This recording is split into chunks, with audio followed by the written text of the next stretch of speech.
Au marché de Sikoji de Yopougon, Roméo est connu comme un jeune diplômé et gérant de cabine. Titulaire d'un BTS en gestion commerciale et d'une maîtrise en droit, ce jeune homme n'a pas encore réussi à intégrer la fonction publique. On est en Côte d'Ivoire, hein? Voilà, on a tenté les concours et ça n'a pas marché. Donc on ne peut pas rester à la maison, il faut innover puisque j'ai fait une formation commerciale. Donc il faut innover, il faut créer. Donc c'est pour cela que j'ai pensé à mettre un petit truc en place. Sans renoncer à son projet d'entrer dans l'administration publique, dans l'espoir d'une situation économique plus stable, Roméo met ses connaissances au service de son activité. L'État ne peut pas employer tout le monde. Déjà, où tu as déjà fait ta formation, une formation, déjà en tant que gestionnaire, en tant que commercial, marketing, déjà tu as quelque chose, tu as acquis. Tout ce que l'État peut te donner, c'est une formation. Après la formation, maintenant, il faut créer, il faut innover. C'est dans l'innovation qui va te faire la persévérance. Alors qu'ils sont encore nombreux à rêver d'un emploi, la plupart de ceux qui ont la chance de travailler avouent ne pas être toujours à même de joindre les deux bouts. Le travailleur vraiment vit en dessous de son travail. Plus il travaille, mais il gagne peu. Et c'est grave. Vous avez des cas d'AVC, des cas parce que le type n'arrive pas à joindre les deux bouts. Il est obligé d'aller prendre soit à la banque, prendre avance sur salaire, et puis il vit de dette en dette. Bon, vraiment, c'est grave. Pour un homme, tu dis que tu vas au travail et puis à la fin, quand tu calcules vraiment le transport, les tracasseries, tu te retrouves à presque rien. C'est pas du tout facile. Il y a la famille à nourrir. Il faut aider aussi les hommes. Souvent, pour les hommes même, c'est très difficile, très difficile. Même le carburant qui augmente à chaque fois. Vraiment, pensez beaucoup vraiment aux travailleurs. C'est compliqué. C'est ici, moi-même, je vis d'une manière désagréable. C'est que les autres aussi, je pense que c'est ça. Voilà. Nous vivons dans des quartiers où on n'arrive pas à payer les maisons. Et puis, sincèrement, c'est compliqué. Parce que le loyer est cher et le salaire ne vaut rien. Donc c'est difficile. C'est difficile pour quelqu'un qui dit qu'il travaille.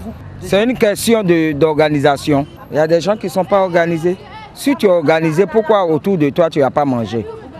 Dieu te donne ton quotidien, tu peux manger. Assis au jardin public, au cœur de la commune du Plateau, Adrien a perdu son emploi, mais pas le rêve de devenir riche. Il affine ses calculs pour augmenter ses chances de gagner à la loterie et vivre enfin décemment. On était payé à hauteur de 45 000 francs par mois pour une famille.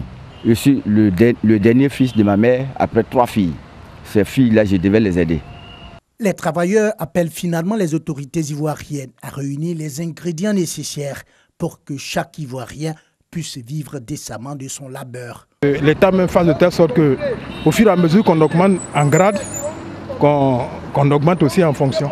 Le travailleur, il faudrait qu'il soit pris en compte par ses enfants, par sa famille, surtout le problème de maladie. Ça, c'est important.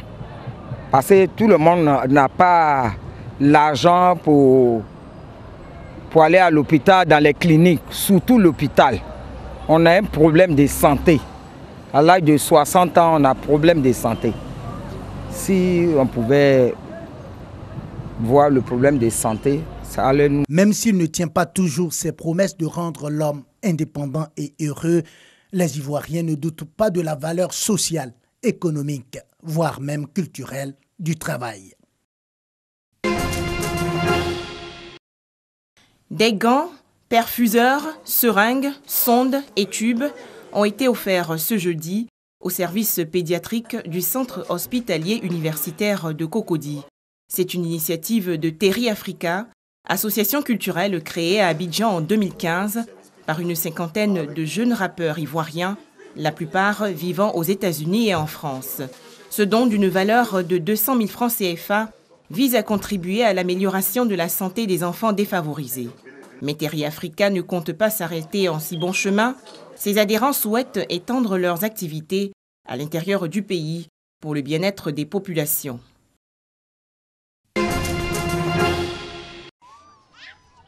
Des réfugiés congolais épuisés des femmes et des enfants pour la plupart. Ils viennent tout juste de traverser le lac Albert, un dangereux périple de 10 heures, pour fuir les violences dans le nord-est de la République démocratique du Congo. Imani Prissa est arrivée il y a quelques jours avec ses 3 enfants. Elle aussi a dû partir à cause du conflit entre les communautés Emma et Lendu. Quand les Lendu sont arrivés dans notre village, ils étaient déguisés en footballeurs. Quand ils sont arrivés, nous les avons accueillis sur le terrain. Et d'un coup, ils ont commencé à tirer et brûler des maisons. Après, nous nous sommes enfuis. Une fois en Ouganda, les réfugiés sont transférés dans un centre d'accueil où ils reçoivent leur premier repas depuis des jours. Plus de 3000 repas composés de maïs et de fèves sont distribués quotidiennement. Parmi les réfugiés, Marie Edouzi, à 61 ans, elle a réussi à fuir les violences, mais elle laisse derrière elle 2 sœurs et 6 enfants. Je suis toute seule et je n'ai pas de mari. J'étais avec mes enfants, mais ils sont restés coincés de l'autre côté. L'Ouganda accueille près de 1,4 million de réfugiés. La plupart viennent du Soudan du Sud, mais environ un quart d'entre eux sont congolais. Et la traversée du lac est de plus en plus dangereuse. Nous avons encore des milices sur le terrain et certaines milices empêchent les réfugiés de traverser le lac. Il y a donc encore beaucoup de personnes déplacées dans les villages de l'autre côté du lac. Depuis le mois de décembre et la nouvelle flambée de violence en République démocratique du Congo, plus de 27 000 Congolais ont traversé le lac pour fuir le pays.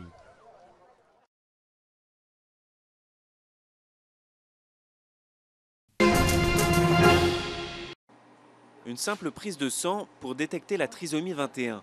À 37 ans, cette femme enceinte a un risque d'1 sur 927 de mettre au monde un enfant trisomique. Pour en avoir le cœur net, elle a préféré cette nouvelle méthode non invasive et donc sans risque, plutôt que la myosynthèse.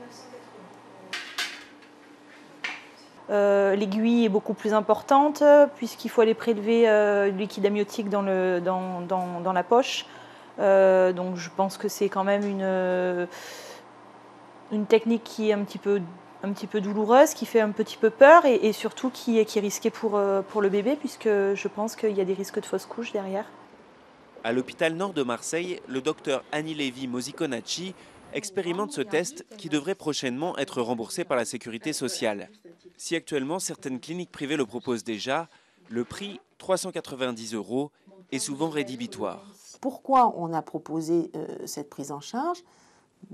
D'une part, pour éviter de proposer une amyosynthèse aux femmes qui ont un risque supérieur à 1 sur 250, et aussi pour élargir la surveillance à des femmes comme vous, qui a un risque compris entre 1 sur 250 et 1 sur 1000. Ce ne sera pas un pourcentage, ce sera ou positif ou négatif. Exactement. Prouesse technique, l'opération consiste à déceler les chromosomes 21 dans les traces d'ADN du fœtus présentes dans le sang de la mère. Un test accessible au grand nombre qui suscite l'inquiétude de certains. Mais le docteur balaie les accusations d'eugénisme.